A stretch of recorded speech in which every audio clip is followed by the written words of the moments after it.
August 5th, 1942, 10:30 in the morning. Charters Towers Airfield, Queensland, Australia. Major General George Kenny stood under the wing of a Douglas A-20 Havoc light bomber, watching a middle-aged captain in grease-stained coveralls install machine guns into an aircraft nose in a way that violated every Army Air Force regulation he could think of.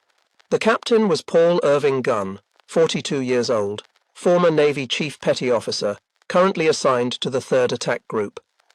Everyone called him Pappy. The Japanese controlled most of the Southwest Pacific. American forces were barely holding on in New Guinea. Standard bombing tactics were not working. High-altitude bombing missed moving ships. Medium-altitude attacks gave ships time to evade. American aircraft were getting shot down trying to get close enough to hit anything. Kenny had arrived in Australia 3 days earlier to take command of the 5th Air Force. He inherited a disaster. 75 operational fighters for the entire theatre. Hundreds of wrecked aircraft piled up for salvage. Demoralized pilots. Failed tactics. And now he was watching a captain modify an attack bomber without authorization, without engineering approval, without permission from anyone. Gunn was installing 4 50 caliber machine guns into the nose of the A-20, where the Bombardier usually sat a day. The guns came from wrecked P-40 fighters that would never fly again.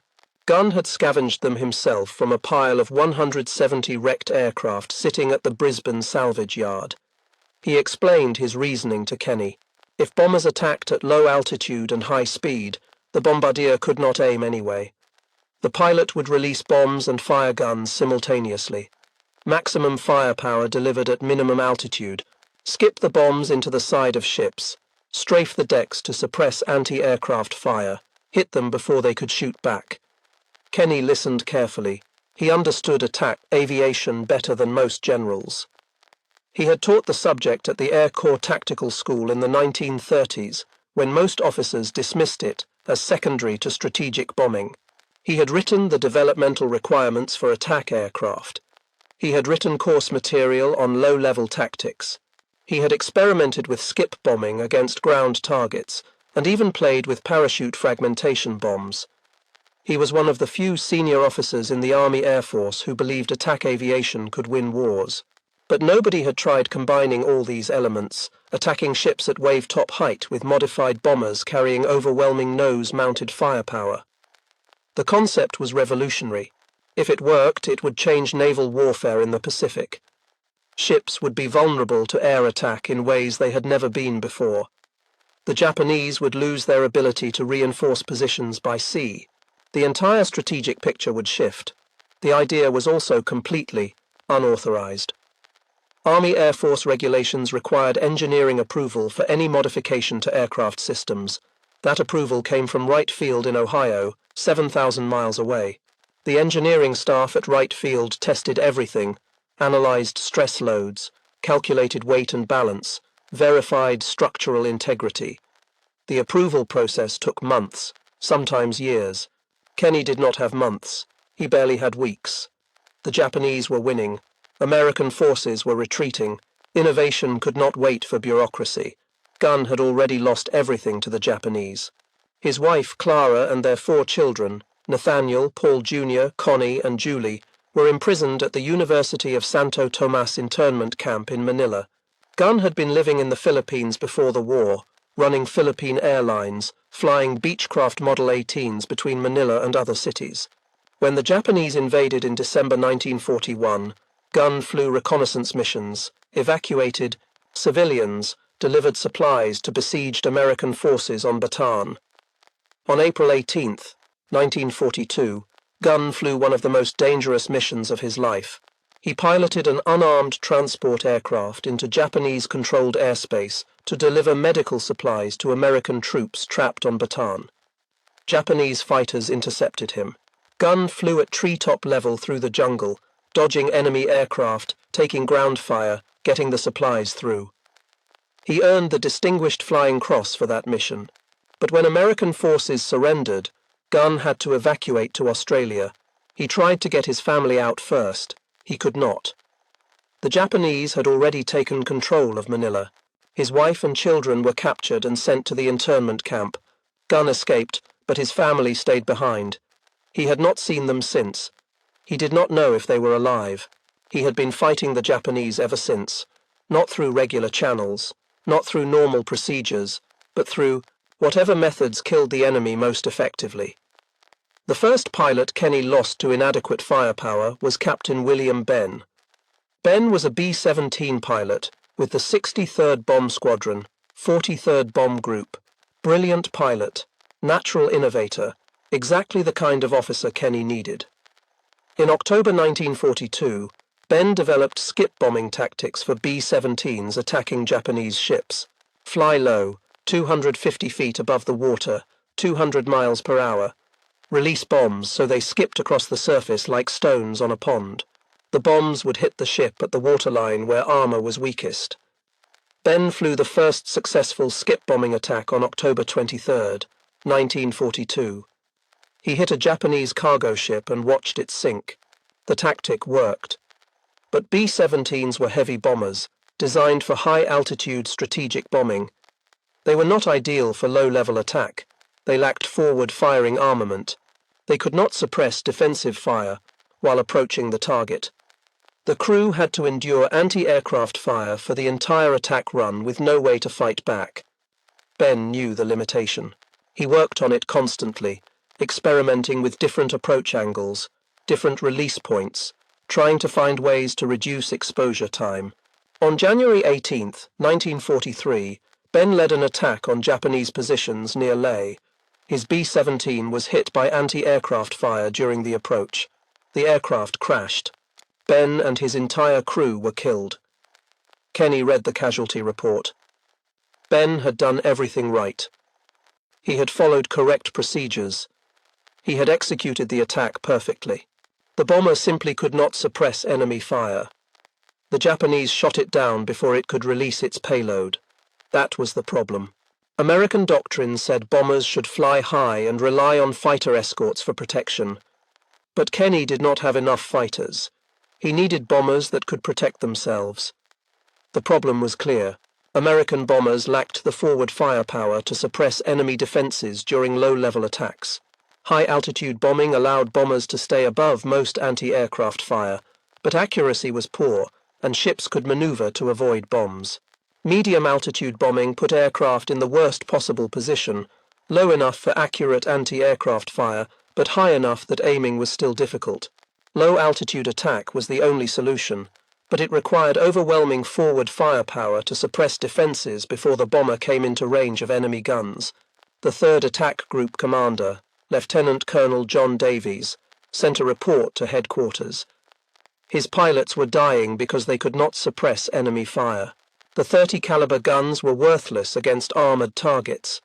He needed 50 caliber guns, heavy machine guns that could penetrate armor, destroy gun positions, kill crews. Headquarters said modifications required engineering approval. Engineering approval required 6 months. Davies did not have 6 months. His pilots were dying now. That was when Davies told Pappy Gunn to do whatever was necessary. Officially, Davies could not authorize unauthorized modifications. Unofficially, he could look the other way while his maintenance officer installed scavenged guns from wrecked fighters into aircraft that were supposed to be in maintenance. Gunn understood. He had been a Navy enlisted pilot for 20 years. He knew how to work around regulations when lives were at stake. By August 1942, Gunn had modified 6 A-20s with 4 50 caliber machine guns each. The installation was crude. Sheet metal patches covered blast areas. Ammunition boxes were welded into the nose compartment. Feed systems were jury-rigged from spare parts. Nothing was standardized. Nothing was approved. Everything worked. The modified A-20s flew their first combat mission on August 31, 1942, a coordinated raid with B-26, marauders against the Japanese airfield at Leh, New Guinea. 16 A-20s participated, 6 of them with guns nose gun modifications. Lieutenant Colonel John Davies led the formation. They flew across the Owen Stanley Mountains at low altitude, following valleys, staying under Japanese radar coverage. The attack began at dawn. The modified A-20s came in at 500 feet altitude, 250 miles per hour airspeed. The Japanese were not expecting low-level attack. Their fighters were parked on the runway. Their anti-aircraft guns were positioned for high-altitude defense. When the A-20s opened fire with their 50 caliber nose guns, the effect was catastrophic. The heavy machine guns destroyed 9 Japanese aircraft on the ground before they could take off. They killed crews running to their fighters. They shredded the control tower. They destroyed fuel trucks. The bombs that followed ignited fires across the airfield. Secondary explosions from ammunition stores and fuel dumps continued for hours after the attack ended.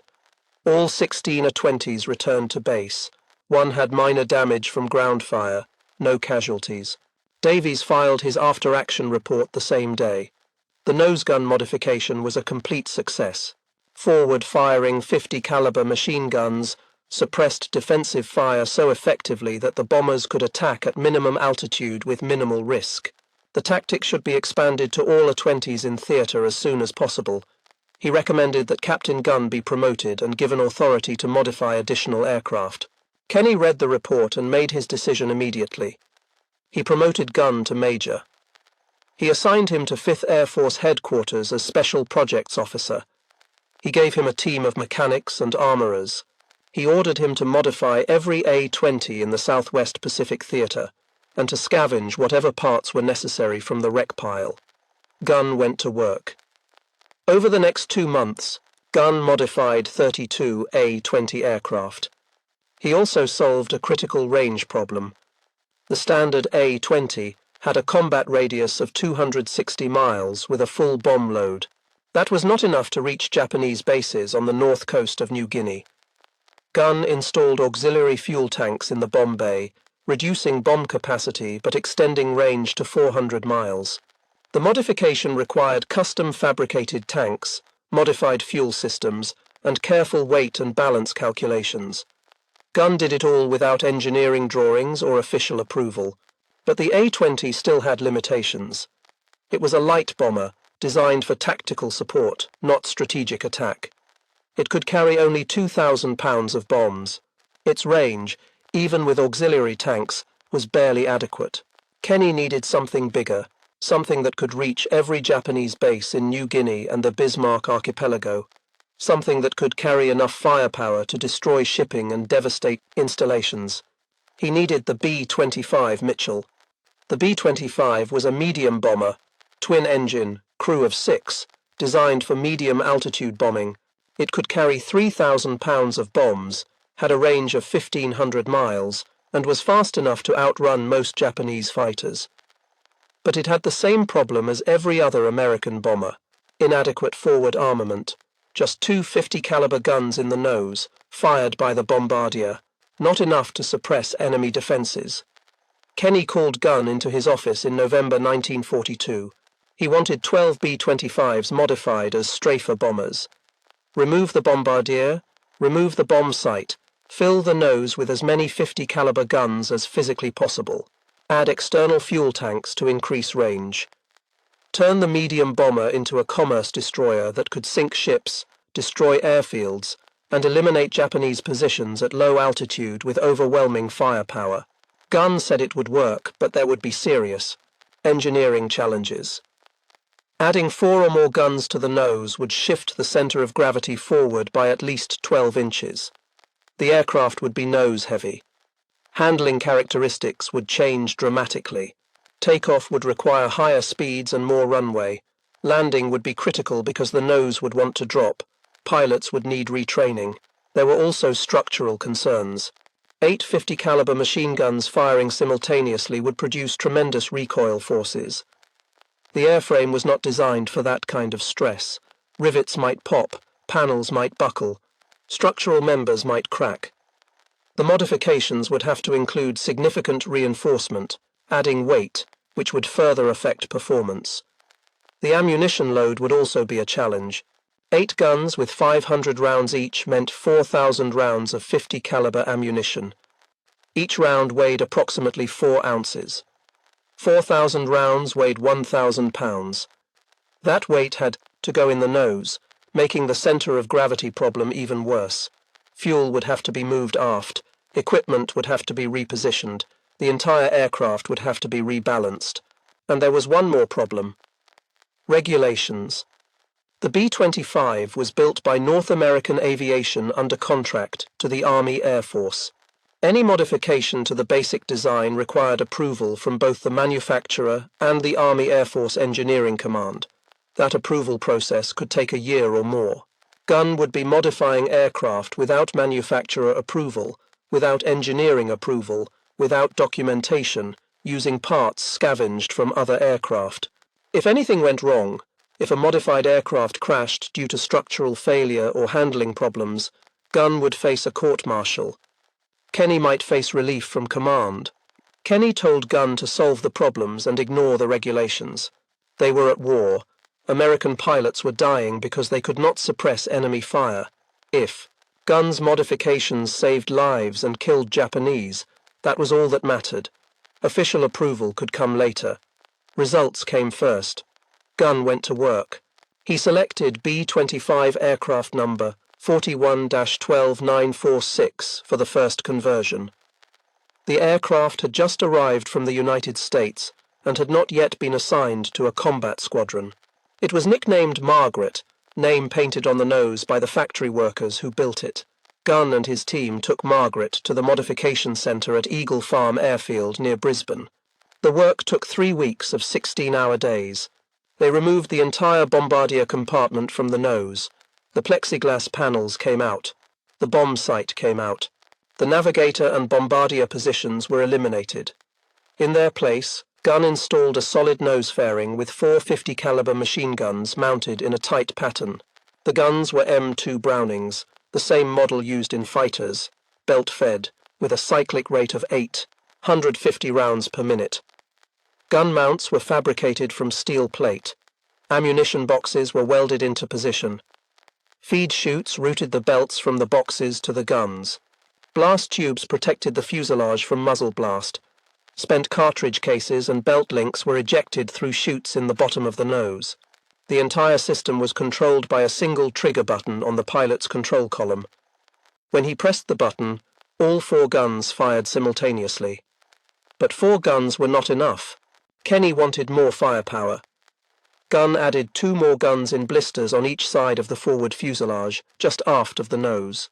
These guns were fixed in position, aimed slightly inward so their fire converged with the nose guns at approximately 1,000 yards. Sheet metal fairings covered the gun barrels to reduce drag. Large blast deflector plates protected the fuselage skin from the muzzle blast and ejected gases. 6 guns total, but Gunn was not finished. He added 2 more guns, 1 on each side of the fuselage just forward of the cockpit, 8 50 caliber machine guns, all firing forward, all controlled by the pilot.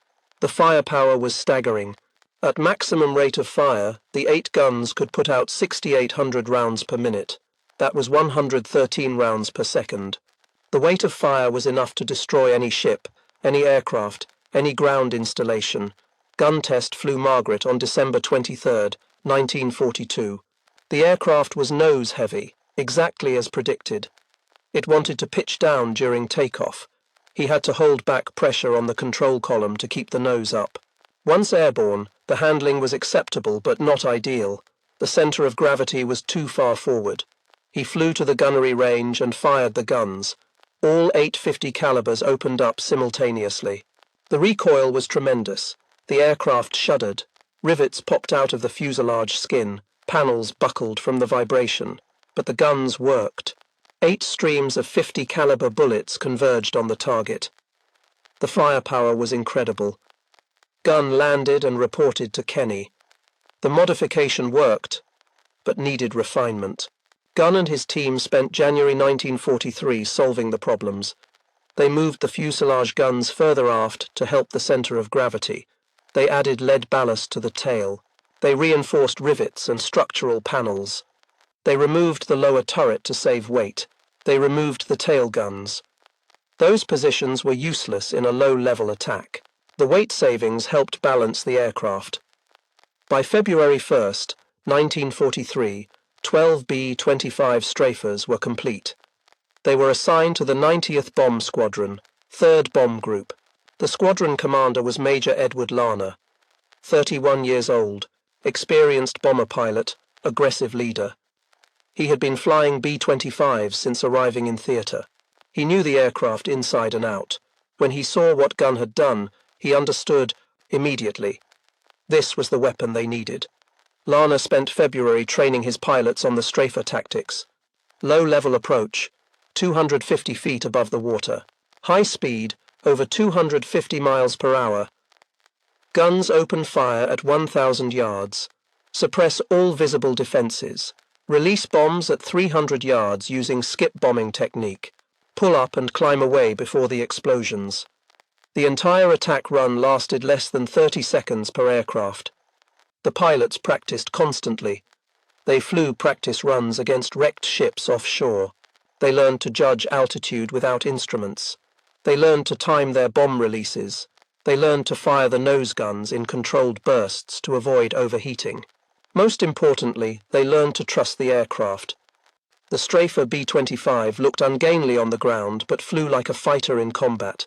What none of them knew was that Wright Field Engineering Command had received reports about the unauthorized modifications. Engineers at Wright Field analyzed the specifications. They calculated weight and balance. They evaluated structural loads. Their conclusion was unambiguous. The modifications were dangerous. The aircraft would be uncontrollable. The structural loads would cause catastrophic failure. They sent a message to Kenny. Ground all modified B-25s, immediately pending engineering review. Kenny received the message on February 26, 1943. He read it, crumpled it up, and threw it in the trash. His bombers were about to prove the engineers wrong. Intelligence had detected a large Japanese convoy preparing to depart Rabaul. The convoy would carry 6,900 troops to reinforce Japanese positions at Lae, New Guinea. If those troops reached Lae, the Allies would face a much stronger enemy. If the convoy could be destroyed, it would be a devastating blow to Japanese operations. Kenny called his operations officer, Brigadier General Ennis Whitehead. He told him to prepare every available aircraft for a maximum effort attack. B-17s for medium-altitude bombing, bow fighters for low-level strafing, A-20s for skip bombing, and the strafer B-25s for the killing blow. This would be their first combat test. Everything depended on Larner's squadron. The Japanese convoy departed Simpson Harbor in Rabaul on the night of February 28, 1943. 8 transport ships carrying the troops and supplies, 8 destroyers as escorts. Approximately 100 fighter aircraft providing air cover. It was the largest convoy the Japanese had sent to New Guinea in months. They were confident. Their intelligence said the Allies lacked the capability to stop them. Allied intelligence was better. Radio intercepts decoded by codebreakers in Melbourne and Washington revealed the convoy's destination and schedule. Reconnaissance aircraft spotted the convoy on March 1st. It was heading south through the Bismarck Sea, making 12 knots, scheduled to arrive at Lae on March 4th. Kenny had 3 days to destroy it. The attack began on the afternoon of March 2nd. 8 B-17s found the convoy and attacked from 15,000 feet. They claimed 2 hits. 1 transport appeared to be damaged. The convoy continued. The Japanese were not worried. High-altitude bombing rarely worked against maneuvering ships. They pressed on toward Lae. That night, reconnaissance aircraft tracked the convoy. The ships maintained their course and speed. By dawn on March 3rd, they would be within range of every Allied aircraft in theatre. Kenny ordered the attack for first light. Everything would hit them at once. The Japanese would not know what was happening until it was too late. March 3rd, 1943. 06:15 hours. 90 Allied aircraft took off from bases across New Guinea. B-17s, A-20s, bow fighters, and the strafer B-25s, P. 38 fighters flew top cover. The formation assembled over Cape Ward Hunt and headed northwest toward the Japanese convoy. At 09:45, the lead aircraft spotted the convoy. 16 ships in a tight defensive formation, destroyers on the perimeter, transports in the center, Japanese fighters circled overhead. The convoy was making maximum speed toward Leh, still 120 miles away. If they could reach the coast, they could unload under the protection of land-based anti-aircraft guns. Kenny could not let that happen. The first wave was B-17s attacking from medium altitude. The Japanese fighters rose to meet them. P-38s engaged the fighters. The B-17s released their bombs from 8,000 feet. Most missed. A few hit near the transports. One transport appeared to be on fire. The convoy continued. The second wave was Beaufighters, 13 aircraft, Royal Australian Air Force, flown by pilots who had been training for exactly this mission. They came in at 50 feet above the water, flying just above the waves, too low for the Japanese to track them effectively. The Beaufighters were armed with 4 20mm cannons and 6 machine guns. They opened fire at 500 yards. The effect was catastrophic for the Japanese. The cannons tore through the superstructures of the destroyers. They killed officers on the bridge. They destroyed fire control systems. They shredded anti-aircraft gun crews. The destroyers tried to return fire but could not depress their guns low enough to hit aircraft flying at wave-top height. The Beaufighters made 2 passes and climbed away. They had done their job. The convoy's defenses were suppressed. Now came Lana's B-25s. 12 aircraft in 4 flights of 3. Lana led the first flight. They approached from the east with the morning sun behind them. Altitude 250 feet. Speed 260 miles per hour. The Japanese spotted them too. Late. The strafer B-25s were smaller and faster than B-17s. They looked like fighters until they were close enough to attack. At 1,000 yards, Lana opened fire. 8 50 caliber machine guns hammered. The sound was deafening even inside the pressurized cockpit. Tracers reached out toward the nearest transport ship, a 6,000-ton cargo vessel loaded with troops and supplies. The other 2 B-25s in his flight opened fire simultaneously. 24 machine guns firing at one ship. The combined firepower was devastating beyond anything the Japanese had experienced. The 50 caliber rounds tore through the transport's superstructure like it was made of paper. Bridge windows exploded in showers of glass. The wheelhouse disintegrated. Gun crews died at their stations, cut down before they could return fire. Communications equipment was destroyed. Fire control systems were shredded. The transport lost steering control within the first 3 seconds of the attack. The Japanese anti-aircraft guns tried to respond. Gunners swung their weapons toward the attacking bombers, but the B-25s were too low and too fast. The guns could not depress far enough to track targets at 250 feet altitude. The few shots that were fired went high, missing completely. And then the gunners were dead, killed by the concentrated machine gun fire from 3 strafer bombers attacking in formation. At 300 yards, Lana released his bombs. 2 500-pound bombs with 4-second delayed fuses.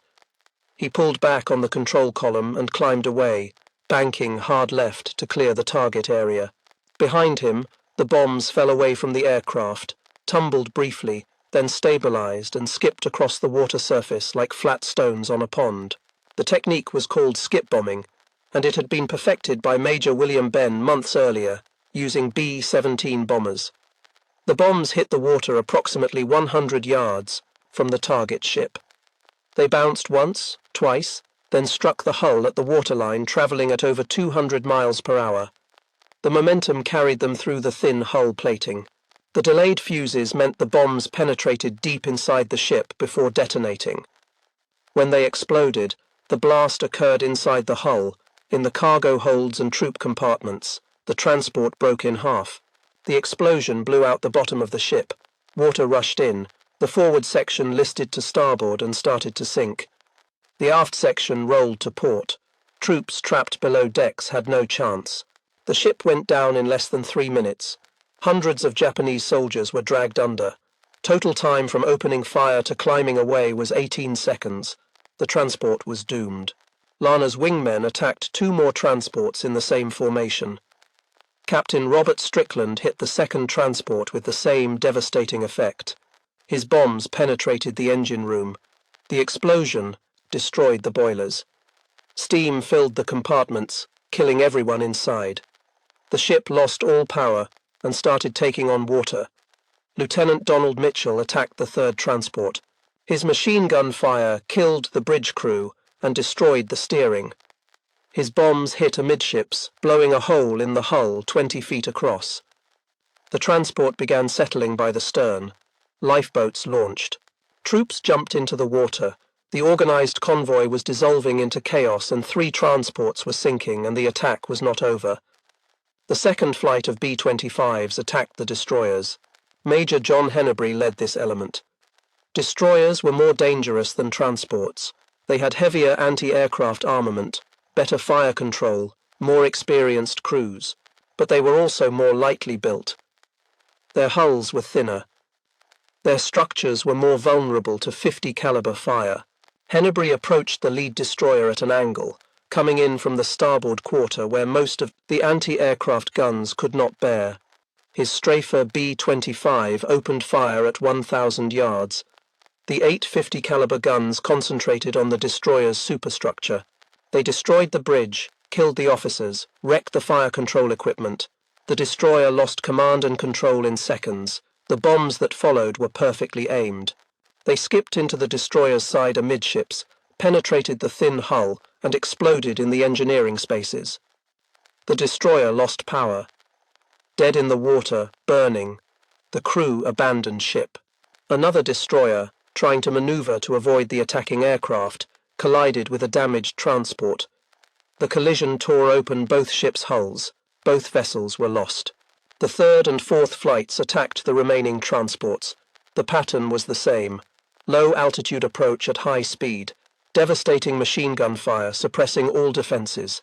Skip bombing with delayed fuse bombs penetrating deep into the hulls before exploding. One after another, the Japanese transports were destroyed. By the time the last B-25 pulled away, the organized convoy had become a debris field of burning, sinking, exploding ships. The entire first attack wave, from when the Beaufighters opened fire at 09:53 to when the last B-25 pulled away at 10:07, lasted 14 minutes. In that time, the Allies sank or mortally damaged 12 ships. The Japanese lost 3 transports and 2 destroyers outright in those first 14 minutes. 4 more transports were burning and would sink within hours. 2 more destroyers were severely damaged and limping back toward Rabaul. The remaining ships scattered, trying to reach the coast before the next attack wave arrived. Lana reformed his squadron and flew back to base. They landed at Port Moresby at 11:30. The ground crews were waiting. They counted the aircraft. All 12 strafers returned. Minor damage on 3 aircraft. No casualties. Lana climbed out of his cockpit and walked to the operations tent. He reported to Whitehead. The attack worked exactly as planned. The strafer B-25s performed perfectly. What Lana and Kenny did not know was that Japanese submarine I-26 was in the area, rescuing survivors. The submarine captain filed a report describing the attack. He called it the most devastating aerial assault he had ever witnessed. American bombers attacking at wave top height with overwhelming firepower. Ships had no chance to defend themselves. The attack was over before crews could organize effective resistance. Entire transports were destroyed in seconds. The submarine captain recommended that future convoys avoid daylight movement in range of American aircraft. The risk was too great. Follow-up attacks continued on March 4th. A-20s and Beaufighters attacked survivors in the water and rescue ships trying to pick them up. This was controversial then, and remains controversial now. The attacking pilots and commanders defended the decision. Any Japanese soldier who reached shore would join enemy forces. The battle was not over until the enemy could no longer fight. The attacks continued. PT boats from the US Navy joined the cleanup operations.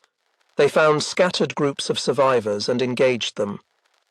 A few hundred Japanese soldiers reached the coast and eventually made it to Leh. Most did not. Of the 6,900 troops that left Rabaul, approximately 1,200 reached Leh. Another 2,700 were rescued by destroyers and submarines and returned to Rabaul. The rest, approximately 3,000 men, were killed. Japanese losses were catastrophic. 8 transports sunk, 4 destroyers sunk, 2 destroyers damaged, multiple aircraft shot down, 3,000 soldiers and sailors dead. The convoy was annihilated. Japan never again attempted to send a large convoy through waters controlled by Allied aircraft. American losses were minimal. 13 aircrew killed, 12 wounded. 3 P-38s and 1 B-17 shot down in combat. 1 B-25 and 1 Beaufighter crashed in accidents. For the Allies, it was a stunning victory. For the Japanese, it was a disaster that fundamentally changed their strategy in the Southwest Pacific. But none of that would have been possible without Pappy Gunn's unauthorized modifications. The Strafer B-25s were the decisive weapon. They delivered the killing blows that sank the convoy. Without them, the attack would have been less effective.